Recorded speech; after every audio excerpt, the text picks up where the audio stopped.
Oh, your mercy never fails me. All my days I've been held in your hand.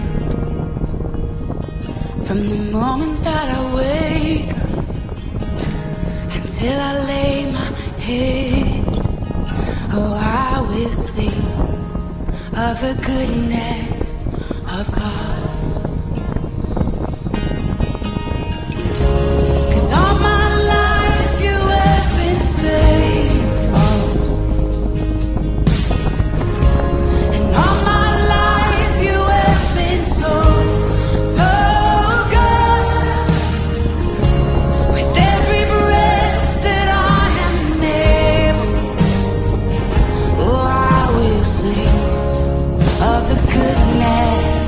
Of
belajar dalam semester ini ada 8 siklus ya. Kemarin kita belajar siklus pendapatan ya. Sekarang kita belajar siklus pengeluaran, pengadaan barang dan jasa. Sekarang kita belajar siklus pengeluaran dari pengadaan barang dan jasa untuk kegiatan operasional ya. Kemudian review siklus transaksi. Oke, pelajari dulu. Ini review transaksi bersifat berulang-ulang. Berarti nanti kalau saudara di lapangan seringkali nanti kita mempertanyakan ke auditor, misalnya pegawai bagian yang kita audit, kita tanya pertama kali apa yang harus kita tanyakan, apa yang seringkali pekerjaan kamu yang rutin yang kamu lakukan, itu ya yang pertama ya, karena dari situ kita tahu bahwa stafnya atau bagian akuntansinya yang mengerjakan atau bagian pengeluaran dari biaya ya, atau juga penggajian atau yang dibutuhkan uang keluar. Nanti kita tahu apakah mereka menguasai SOP sesuai dengan yang dilakukan sehari-hari. Oke ya. Kemudian pengembangan transaksi dalam berbagai siklus, tidak ada kaitannya dengan status perusahaan sedang berdiri atau selama beroperasi, dengan dikaitkan dengan kelompok atau jenis transaksi. Maksudnya gini, karena siklus pengeluaran ini kan ada terdiri dari pendapatan jasa ya, pengeluaran itu yang tadi dibalik lagi yang tadi dari siklus pengadaan barang dan jasa dan kebutuhan operasional. Maka tipenya itu untuk masing-masing pengadaan barang dan jasa itu berbeda-beda. Contoh, kalau yang pengadaan barang dan jasa itu biasanya kita berhubungan dengan bagian pembelian atau bagian procurement ya, istilahnya tuh purchasing. Di saudara nanti lulusan akuntansi, saudara lihat di lowongan pekerjaan itu nanti ada lowongan untuk procurement ya, atau purchasing ya. Bisa nggak lulusan akuntansi bisa kerja di situ? Kira-kira bisa nggak? Seharusnya nggak bisa, karena untuk perusahaan untuk misalnya perusahaan ya, mereka lulusannya adalah bagian biasanya mereka membutuhkan bagian dari teknik, perusahaan teknik ya, dari arsitektur atau teknik mesin, karena atau teknik industri, karena nanti bagian pembelian itu sebagian besar nanti barang yang dibeli adalah spare part ya. Tapi orang akuntansi bisa nggak? Bisa. Tapi kalau saudara ditanyai, saudara mau masuk ke sini, bagian saudara apa ya? Ada saudara tidak menguasai teknikal, Pak, saya tahu bagaimana saya bisa menjadi manajer pembelian yang baik, Pak. Saya mengetahui untuk mengurangi misalnya fraud atau misalnya kebocoran keuangan dalam perusahaan Bapak. Kalau saudara melamar mau masuk ke pekerjaan tersebut, jawabannya gitu, kemungkinan sudah masuk gitu ya. Meskipun nanti secara teknikal nanti saudara dibandingkan bagian lulusan S1 teknik itu sudah kalah, tapi tidak apa-apa ya. Yang dibutuhkan adalah sekarang ya, yang dibutuhkan di perusahaan itu bagian pembelian adalah yang bisa mengatur penyediaan barang kebutuhan segala barang yang dipakai untuk satu institusi atau lembaga atau pabrik ya. Kita bisa belajar, misalnya orang akuntansi bisa belajar dari mana? Dari teknikal, dari buku panduan yang ada di pabrik tersebut. Misalnya ya,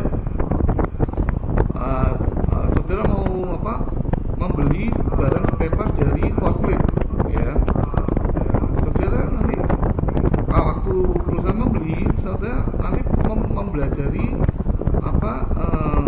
istilahnya seluruh spare part yang ada di forklift tersebut ya. Saudara nanti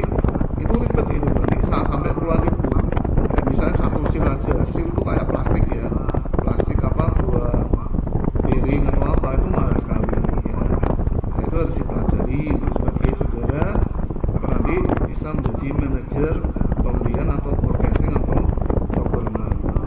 Yang diutamakan adalah apa? Sudah bisa bekerja, dan yang kedua sudah jujur ya, karena procurement itu daerah basah ya, daerah basah. Saudara bisa mengatasi diri saudara sendiri untuk melaksanakan kerjaan itu sampai lama. Biasanya kalau di procurement itu sampai puluhan tahun ya, jarang ada manajer pembelian atau purchasing atau procurement itu dalam 1-2 tahun itu keluar jarang, karena daerahnya daerah basah. Tapi diusahakan saudara bisa puluhan tahun kerja dengan baik, nah gitu ya. Intinya baik itu gini, kita menguntungkan satu perusahaan ya, misalnya saudara dicek ya, bisa diajak, saya mau beli diskonnya 30.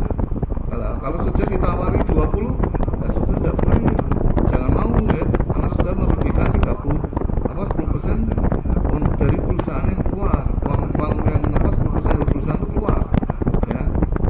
Kalau itu nanti suatu saat perusahaan dari pusat ngecek, nah ini pembeliannya dimakan oleh manajernya, sehingga bisa diganti gitu ya. Kalau orang akuntansi itu mesti harus tahunya sistem ya, tuh ya. Itu berarti yang ini siklus review saklasa sudah ya. Kemudian review proses bisnis, oke ya. Ya berarti ini siklus pengeluaran itu berarti adalah yang pertama adalah siklus penggajian ya, siklus penggajian, oke ya. Siklus penggajian atau SCM ya, itu kira-kira apa yang sering bocor dalam satu penggajian. Misalnya nanti saudara bisa cek di ya, di YouTube ya, kira-kira ada yang bisa, nanti saya tambahin nilai gitu. Ada yang bisa?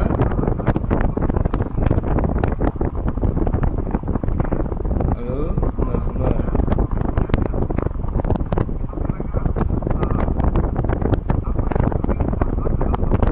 Ya, contoh ya, itu kalau di bagian penggajian itu ada nanti bagian personalia. Personalia itu biasanya terdiri dari 2 divisi. Yang satu adalah SDM ya, itu menangani masuk keluarnya karyawan, semua harus lewat pintu dari personalia. Yang kedua adalah general affair atau menangani kasus, atau juru bicaranya jadi perusahaan untuk menangani kasus-kasus keluar ya, misalnya ada komplain dari tetangga atau komplain dari pihak lain, nanti adalah general affair. General affair itu biasanya lulusan hukum, karena mereka nanti mengurus komplain-komplain tenaga kerja, komplain dari hukum secara legal ya. Tapi kalau saudara menangani yang bagian SCM, itu yang penting ya, kalau saudara sebagai auditor harus memastikan ya, bagian personal itu apakah yang mengeluarkan uang dan yang menginput uang tersebut itu apakah orang yang sama ya. Kalau orang yang sama, itu kemungkinan besar ya bisa terjadi kebocoran dalam puluhan juta dalam beberapa hari atau seminggu ya. Itu untuk 1 orang atau untuk 50 orang. Nah, kalau di pabrik tersebut misalnya ada 5.000 orang, bisa dihitung sendiri berapa puluh atau berapa ratus juta yang bisa dimanipulasi oleh bagian personalia ya, gitu. Oke.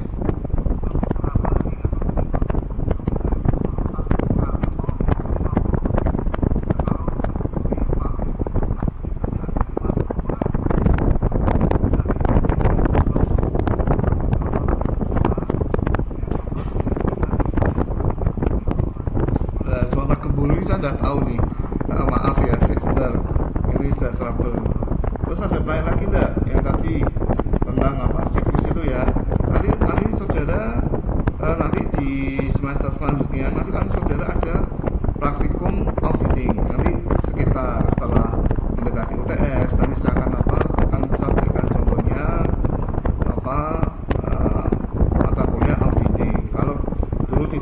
kuliah itu mata kuliah bukunya auditing itu ada 3 dan harus ditinggal di kampus ya, dan tidak boleh dibawa pulang. Jadi saudara mengerjakan sesuai dari instruktur dosen yang mengajar ya. Setelah itu dikerjakan dalam waktu misalnya 3 SKS, berarti sekitar 2 jam lebih ya, itu harus selesai. Dan sekali di mata kuliah auditing praktikum auditing itu sangat sangat ribet dan harus teliti. Kalau saudara ketinggalan satu step, nanti akhirnya pada sampai berminggu-minggu ya, maka istilahnya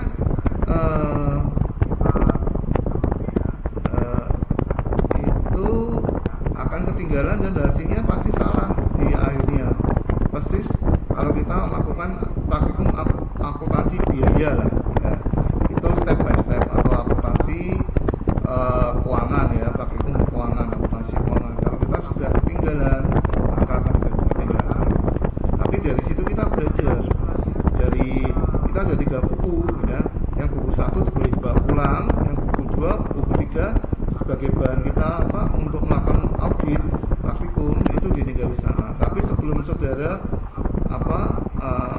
mengikuti kuliah praktikum audit, lebih baik buku satunya itu dipelajari semua, karena garis besarnya dari tugas-tugas atau dari praktikum audit itu sumbernya dari buku 1.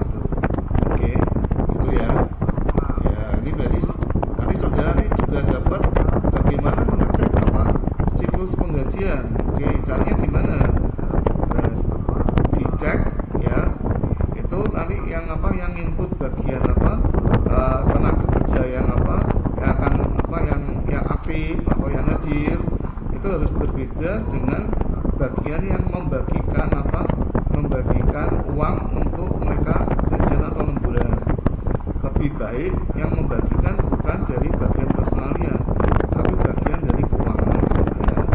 Itu bagian personalia hanya mengecek hanya menginput aja nah, itu. Tapi kalau semuanya dilakukan oleh personalia, misalnya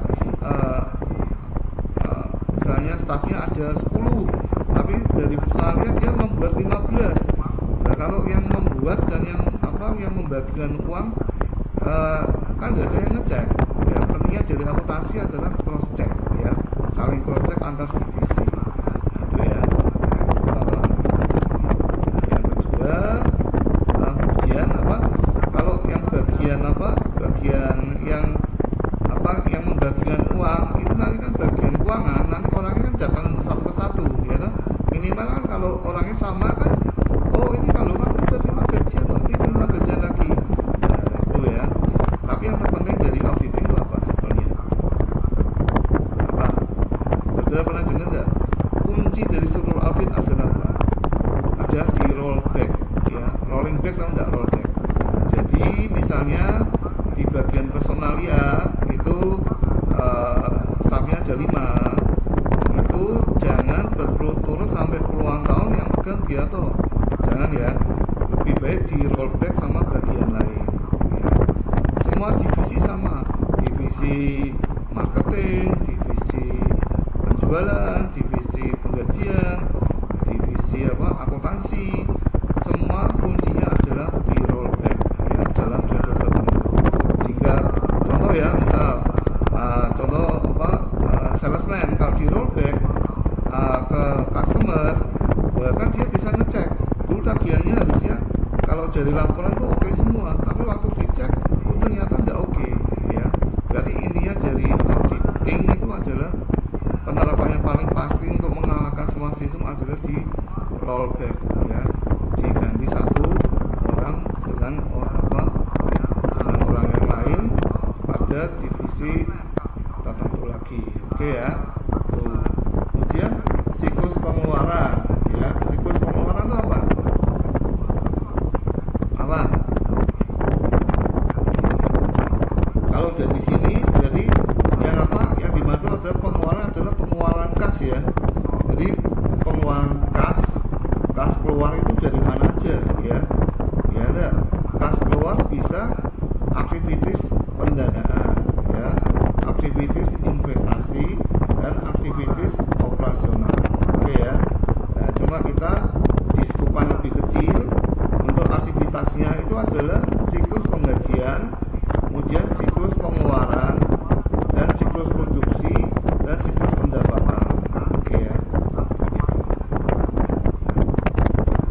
Ada pertanyaan? Kita lihat di YouTube dulu sebentar.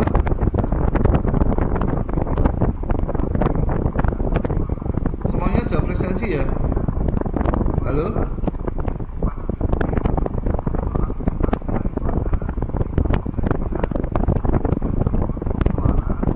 Banyak jauh terus ya.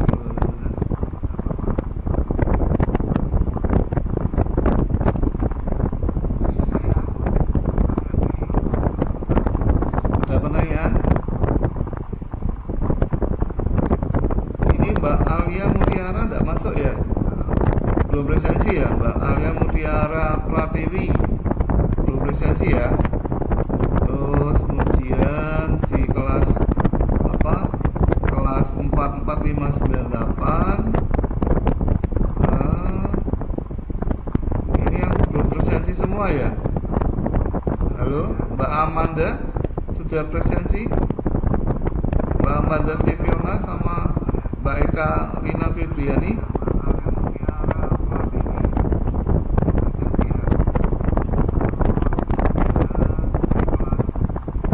Kelas 44238 baru 4 orang ya.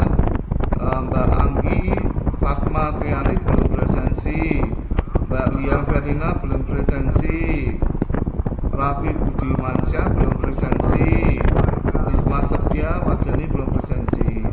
Oke, sekarang kita lihat yang terakhir kelas 45248. Ini baru 1 orang, Mas Nawang Adi Prasetyo, yang lainnya belum presensi. Oke, apakah ada pertanyaan? Ya, oke. Nah, sekarang kita mau lihat dari sisi ilustrasi posisi laba ya. Sebentar ini tak benarkan dulu tuh. Masa nggak bisa sebentar PPT ini tuh. Sebentar ya. Sebentar. Kita dulu aja.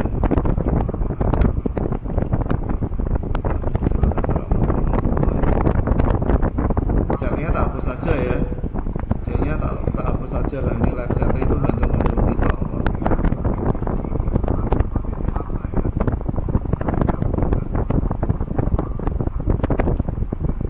Terus live chat tak hapus dulu aja. Kita pakai. Kita PPT tak hapus dulu aja. Ya. Ini logo ada, HP wajah saya, kotak TV ada, logo tak pindahkan bawah aja.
orientasi posisi siklus transaksi pada neraca atau transaksi keuangan dan laba rugi ya.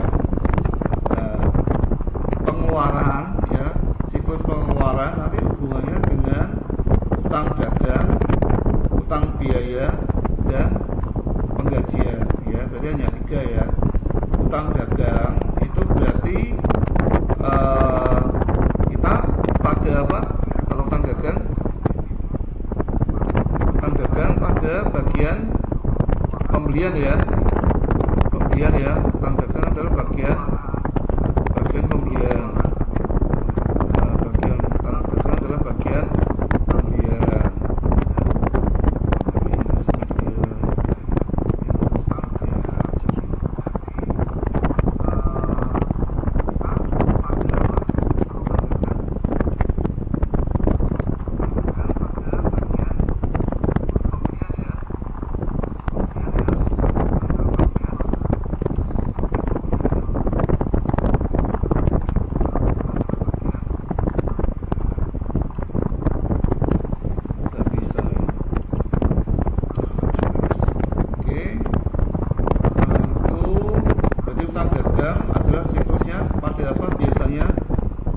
Kalau saudara bagian pembelian itu ada 2 jurnal, ada 2 metode. Apa? Bisa ingat enggak? Kalau bagian apa? Penjualan. Apa bagian pembelian? Ada metode apa? Periodik, dan satunya adalah metode perpetual ya. Tapi kalau bagian apa? Yang apa? Periodik, maka tidak dimasukkan ke persediaan ya. Tapi kalau bagian perpetual dimasukkan ke persediaan. Jadi jumlahnya gimana kalau yang perpetual? Persediaan barang pada apa? Utang dagang ya, benar ya. Kalau yang apa? Periodik dimasukkan gimana?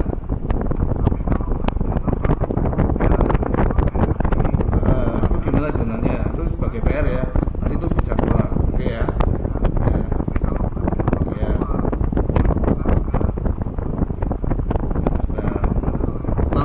Itu gimana utang biaya? Itu kayak servis ya. Servis itu apa? Dibilang dulu. Nanti baru transfer berapa kali, nanti baru ditransfer. Itu cara ngeceknya gimana? Ya harus dilihat dari apa? Bukti pendukung. Semua dari audit ini lihatnya dari bukti pendukung ya. Bukti pendukung semua adalah yang memengaruhi. Oke ya. Yang tadi yang utang gaji atau siklus SDM itu adalah yang pertama ya, juga lihat dari bukti pendukungnya, dan nanti pada treatmentnya pada waktu pembagian apa, waktu pembagian antara yang input sama yang bagi uang bisa dipilih, tidak boleh orang yang sama. Meskipun nanti yang membagi bagian SCM itu jangan bagian SCM-nya, tetapi adalah kepala produksinya atau kepala shift-nya, itu baru lebih aman. Tapi lebih aman lagi kalau bagian kasir yang apa, yang menggaji. Tapi sekarang lebih baik, sekarang zamannya itu enggak gitu. Sekarang ditransfer masing-masing ke rekening bank ya, sehingga tahu bahwa yang ditransfer ke bank itu berapa akun ini. Tapi kalau secara manual dulu ya, sebelum ada sistem perbankan online itu pitolakon atau apa, semua transaksi harus dicek satu-satu ya. Nanti sedangkan siklus yang lain adalah siklus nanti apa, pertemuan ketiga, keempat, kelima, keenam, dan ketujuh. Oke ya. Dari laba rugi, siklus pengeluaran nanti adalah apa, biayanya bertambah dan nanti akan mengurangi apa, laba. Oke ya, itu jangan maksud ya. Nanti sebelum UTS nanti kita cari soalnya untuk apa yang akan keluar di UTS. Kira-kira itu yang di audit itu sesuai jadi buku praktik ilmu audit itu nanti dari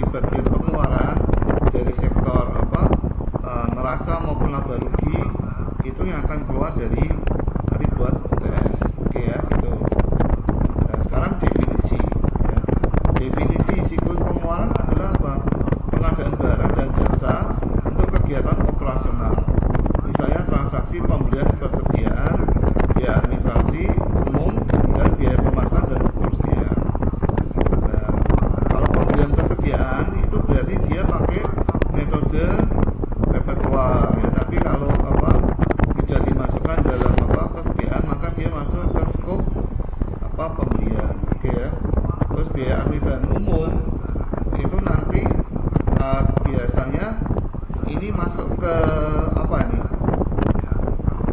Sudah pernah ngikuti akuntansi biaya ya? Biaya U yang masuk ke apa? BOP adalah apa? Biaya selain apa? Bahan baku ya, atau bahan mentah. Kedua adalah apa? BPKL, bahan tenaga kerja langsung. Dan yang ketiga adalah biaya selain administrasi dan umum dan selain biaya pemasaran atau marketing, maka semuanya dimasukkan ke BOP. Jadi beda ya. Nanti kalau apa biaya pembelian nanti masuknya ke harga pokok ya. Tapi kalau biaya administrasi dan umum jangan dimasukkan ke harga pokok ya. Jangan. Ya, biaya pemasaran jangan dimasukkan ke harga pokok. Jangan. Dan seterusnya. Gitu ya. Kemudian transaksi pengadaan barang dan jasa non operasional. Oke ya. Non operasional misalnya itu tidak dimasukkan meskipun nanti secara